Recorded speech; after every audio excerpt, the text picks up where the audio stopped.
Hey, what's up, y'all? I'm Adrian. Hey, I'm Carlin. And we are the Marriage Talk. We got a conversation again for y'all today, y'all. What are we talking about, Sunshine? So, you and I were talking the other day about how to maintain a marriage. How to maintain your marriage. The maintenance needed for a marriage. Just like a car, just like a truck, just like a house. We have to maintain these things, even our bodies. And people are putting all this energy into maintaining their cars, maintaining their houses. Absolutely. Working out at the gym, maintaining their bodies. But how much energy is going into maintaining our relationships? Relationship maintenance, y'all. Did you ever think about that? And my wife, she just said it. We spend all of our time maintaining everything. Mm-hmm. And let me tell you this. If we don't keep those things maintenance, then they'll soon break down. Right. And if we let the maintenance on them go too long without maintaining it, it's not going to get any better. All it's going to do is continue to get worse. So then I have a question for you. And my question for you is, what does maintaining a relationship actually look like? Oh my goodness. Listen, y'all, somewhere down the line when we actually fell in love with our spouses years before, I've heard older people say that when they met their spouse, they could eat them up.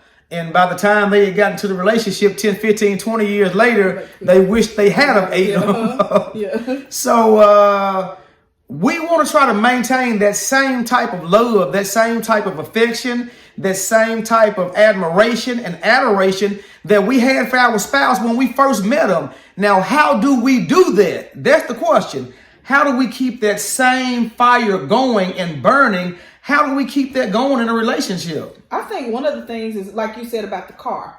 When we see that there's a problem, we have to say time out and go ahead and fix it. Fix it indeed. You know, like with the car, if you see that the oil needs changing, you can't just keep on going and keep on going without getting the oil changed. You're going to have a major problem on your hand. So I think when we first see problems in the relationship, we have to go ahead and try to correct fix it then. Right, instead of saying, well, it'll get, especially if there's severe problems. Yes. Then we have to go ahead and take care of that right there. I'm going to say severe problems, major problems, small problems, any problem. You cannot allow this one word. Now, don't miss this.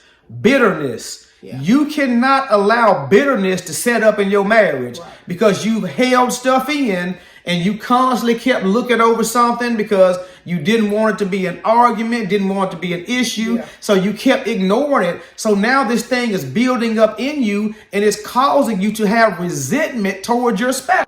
So it looks like what you're saying is that maintaining a relationship is doing the things that is required. Yes. Doing those needed things to continue to progress in the relationship. Yes. And not regress. Listen, if you do not maintain your car, it's going to break down eventually. If you don't maintain your house, some things are going to break down eventually. If you do not maintain your marriage, it is going to eventually break down. And anything that needs maintenance, it doesn't just get better on its own. So just overlooking an issue or overlooking a problem is not going to make it better just by ignoring it. You have to fix it because nothing that's broken gets fixed by itself. We have to fix it. We have to fix it. So what does it look like? What does a maintained marriage look like? A maintained marriage is communication. Y'all gonna have to talk. A maintained marriage means forgiveness. We have got to forgive. If you're going to be married to somebody and stay married to them, you're probably going to be forgiving them for something maybe 2, 3, 4 times a week. I'm just being honest with you. And the sooner you forgive your spouse, the easier your marriage will be. Right. I don't know. For women, it might be my shoes in the floor. I didn't hang my shirt up. I didn't wash the dishes. I left my plate on the couch. I was eating in the bed and now it's food in the bed. I didn't do some of those other things. So she's got to keep on forgiving me for that. Can I name some more? Keep going. No.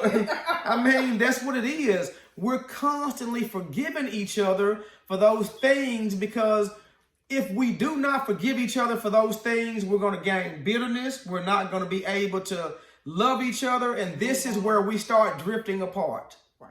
You have to forgive. That's the second main point I want you to understand. Forgiveness is necessary constantly and continuously in a marriage. Said something about communication. When you say communication, do you mean just everyday communication or even those sensitive topics? Everyday communication, calling on the phone, some texting, emailing, however you guys communicate. But I can only imagine this day and time with our technology, everybody's got a cell phone. If you go several hours without communicating with your spouse, that's going to be a problem. If you go without answering your phone or returning messages late, that's going to be a problem. So we have to be attentive to those things if we're going to make each other happy. It's pretty good. You got to do that. There's one other thing I need you to know too. In our marriage, our relationship maintenance requires being intentional with your words and being intentional with your touch. You have to always touch your spouse. I don't know how many people understand this. The Bible says that it's good for a man not to touch a woman. It wasn't talking about a married man or a married woman. It's not good for an unmarried man to be touching a woman, but it is wonderful for a married man to touch his wife. We need to touch, and it needs to be intentional. So when you went to work and you don't feel like touching your spouse and you come home, had a bad day, still make a habit out of hugging, make a habit out of touching, make a habit out of rubbing. This is going to keep you connected with your spouse. Right. Hello, somebody. Hello. Hello, sunshine. Hello. My wife be wanting a foot rub. She want a back rub. I done had a bad day. I might not feel like rubbing foots and backs. But because I need to make that intentional, because I need the maintenance in my relationship to remain in order, then whether I feel like it or not, I need to be rubbing a back and a foot. That's what it is. Huh?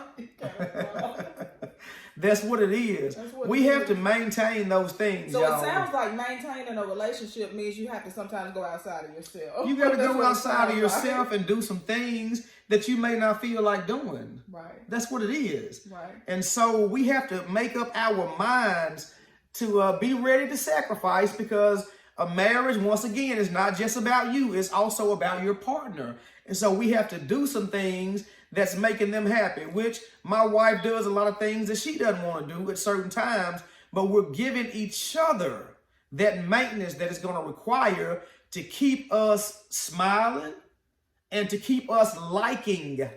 I didn't say love. I said that to keep us liking each other. It's a good thing to like your wife. It's a good Wife, thing to like your husband. Absolutely. It is a good thing to like your spouse. It is. You can be married to somebody and not be happily married to them. What is that going to get you? Who wants to be married to somebody not happily married? So you want to not just love the person you're with, but you also want to like them. So what it sounds like is that before it's broken, we need to do the maintenance on it, just like a car, just like a vehicle. Before it's broken and it's in the shop, let's go ahead and do the necessary things to make sure that it's taken care of. Yes. We Sounds like good to to me. go out to dinner, go out to movies, watch movies, spend that time together, try to do that quality time thing. All of these things are relationship maintenance. We cannot neglect this. And when people neglect these things, that's when their relationship becomes bitter. That's when they start pulling apart from each other, because there's no connection. I think we need to come back with a part 2, because I think we need to talk about, if you started listing them, we need to list the maintenance things. Some of the maintenance, yeah, okay. We need to Sounds list the maintenance good. things. Okay, y'all, until next time, be blessed.